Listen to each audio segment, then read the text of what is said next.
Hi, this is Stephanie, and today I'll be taking you through my showcase number 3, which is focusing on enhancement. So my students are ready to move on. I know they have the skill of representing, counting, and writing numbers 5 to 10. They understand that if there's, let's say, 6 objects, that equals 6. So now I'm going to be adding in the element of spelling and bigger numbers. I really want to push them and work on higher numbers, spelling these numbers, and having them find the correlation between, let's say, 10 objects, the number 10, and spelling the word 10. So I've added in some new activities to enhance their learning and communication, and hopefully this will push them into the next step. So here I'm on Nearpod, and I'm going to be taking you through a live lesson from a student view.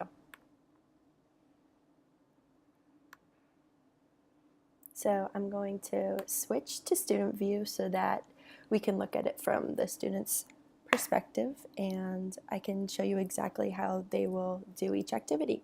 So I am focusing on first grade math, numbers 10 to 15, spelling and counting. So as I said before, I was doing numbers 5 to 10 and focusing on that. And so now I am focusing on the teen numbers, higher numbers, and really drilling in on getting them to spell these numbers out. So I put in the Common Core standards, and this is just so that I know what I have to meet and what I have to have my kids be able to do. So I have just listed them all out. Count to tell the number of objects. They should understand the relationship between numbers and quantities and connect counting to cardinality. They should count to answer how many, and they should have questions about as many as 20 things arranged in a line, a rectangle array, or a circle, or as many as 10 things in a scattered configuration given a number from 1 to 20. Count out and be able to count out that many objects. So I put the lesson objectives here, and I just think that's super important to put so that the students will know what is expected of them at the beginning. So I want them to be able to demonstrate an understanding of the meanings, uses, and representations of numbers, demonstrate an understanding of various ways to represent numbers, and demonstrate an understanding of the relationship between numbers, especially of these higher numbers that we are now getting into and enhancing what they've already been doing. Spelling, so this is the first activity the kids will do. I'm going to say, let's review how to spell. We're going to watch a video and follow along with how to spell these numbers. Stop the video after the number 15 because that is as high as we're going today. And so I've placed a video from YouTube here, and the video goes through how to spell numbers 11 through 20. But as I said in the instructions, the kids can stop after 15 because that is as high as we're going. So they'll watch this video, and then I have a little slideshow for them that I made. I took pictures off of Google from the left, and I put the correlating number on the right with the spelling underneath it. And so the kids can just go through the slideshow very quickly. And I put fun pictures for them to just be engaged. They're little kids. They're going to think it's fun. So yeah, the number, as you can see, correlates with the spelling so that they can have a visual of the amount of objects, the spelling of the number, and the spelling of the word. So then I say, your turn, write the number and spell the word of the amount of objects you see. I think it's super important, especially at a first grade level, for the kids to be getting practice on pen and paper and not just to be writing for this entire lesson. I'm trying to enhance their spelling, whether that is, I do have activities where that is on the computer, but I especially have it where they're physically writing so that they will know how to do that for the rest of their lives, because that is very important. So then I have the same slideshow without the answers, and so all they have to do is just go through and write the correlating number and spell out the word. And that will be on pencil and paper, as I said in the instructions. And I just think that's very important, especially at a first grade level, as I said. So then I have match number sets. I give the students the instructions to draw a line to the matching number set.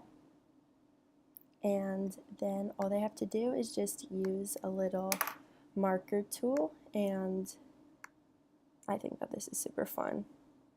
all they have to do is just draw the correlating line from the amount of objects to the number, and then they would submit it down here. I can't submit it because I am the teacher, but that's as easy as it would be. And then I would get to see all their results and how they're doing. Once again, super easy, just matching and then submitting. And then I have another activity just so that they can be practicing the spelling and writing, which of course is the aspect that I'm trying to enhance. I want to get as many activities for that as I can. So here's a picture of the apples, and then I said spell and write out the number of apples you see. And all they would have to do is type in a 12 and write 12. And then spell out and draw the number of circles you see. Same thing, all they have to do is write and then 15. And they would be submitting all these answers, and I get all of their feedback. Again, write and spell the number of objects you see. I'm trying to get as much practice as I can for them to do this, so they feel very prepared and like they're getting enough practice. And then I have a collaboration board, so the collaboration board is waiting for teacher input.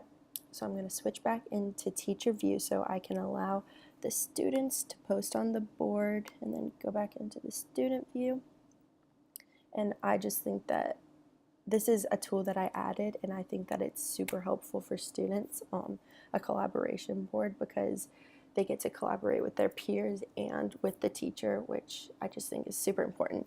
So I put, let's discuss what our struggles are with the spelling aspects of numbers. Turn to a neighbor and talk about what you think you need help with regarding spelling. Add questions below to the discussion. So this is like a whole class discussion, and it's a group discussion for the students. So they're going to turn to a peer, talk about what they're struggling with, what they need help with, maybe what they're doing well with, asking, what can I help you with?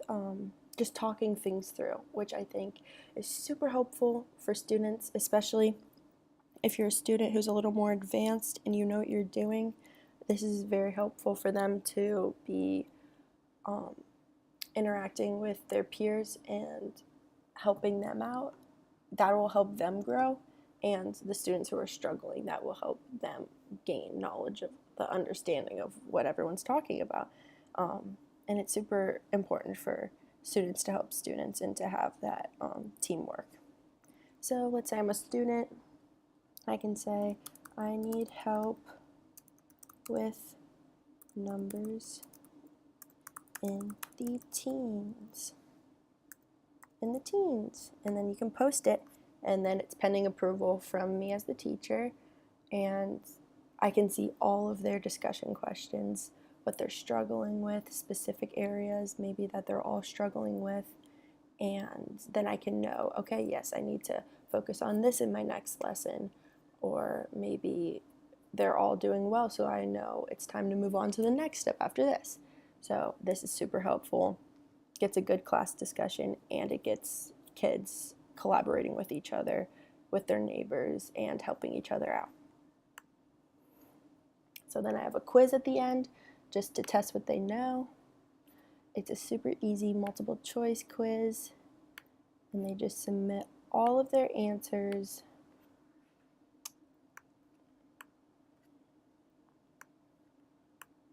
And it's just, once again, reviewing the entire lesson that we had, and it's a great way for me to check that they're understanding the knowledge, and they're understanding the content and gaining knowledge from this lesson.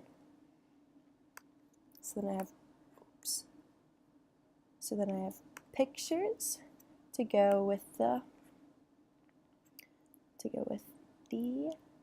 quiz. And then if I was a student, I would submit it right here, but I'm the teacher, so then I'm going to go back into teacher mode, and then once all of my students take it, I instantly get all of their results right here, and I can see what score they got, which exact questions 1 through 9 they got correct or incorrect or didn't answer to. I'll see the student's name, which is awesome as a teacher. It just gives you all of the results super organized. I can see who's struggling, where they're struggling. Just super awesome, super helpful. I think that Nearpod is a great tool. I would definitely use this in my future classroom. I think it's easy to use and make lessons, and allows for students to be super engaged. And the new tools that I added to this lesson versus the last one, like the discussion board, drawing the line, and also I added in the slideshow practice with a hands-on drawing out the words and numbers, which I think is super helpful and very much enhanced their learning from the last lesson, especially since we're going into the bigger numbers. That's enhancing what they already knew, and because now we're actually spelling them out, and those tools definitely helped with that.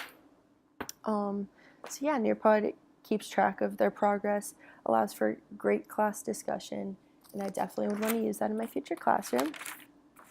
So I'm going to go over the checkpoints and make sure that I hit everything. A specific tool is presented in a lesson plan. I said yes, I made my lesson plan and I incorporated multiple tools through Nearpod, like the collaboration board, Draw It, drawing the lines, writing, and discussions. Yes, concrete criteria is clearly shared, and I established that at the beginning. Does this help those struggling and advanced? I said that it did. The discussion board allows for those struggling to ask for help and asking for help from peers and from teachers, and those who are advanced have to follow along with the slides. They must show what they know, but they can take on the role of helping peers as well, and this will help their knowledge grow. So I think that's definitely important and super helpful for both the strugglers and the advanced to help each other out with that. What went well? I think I did a good job creating the lesson and adding good activities that will help them understand the content. But if I had to do this again, or if I was in an actual classroom setting, I think that I would definitely add in more activities and maybe even have them collaborate more. So that is all for my Nearpod showcase number 3. Thanks so much for watching. Bye.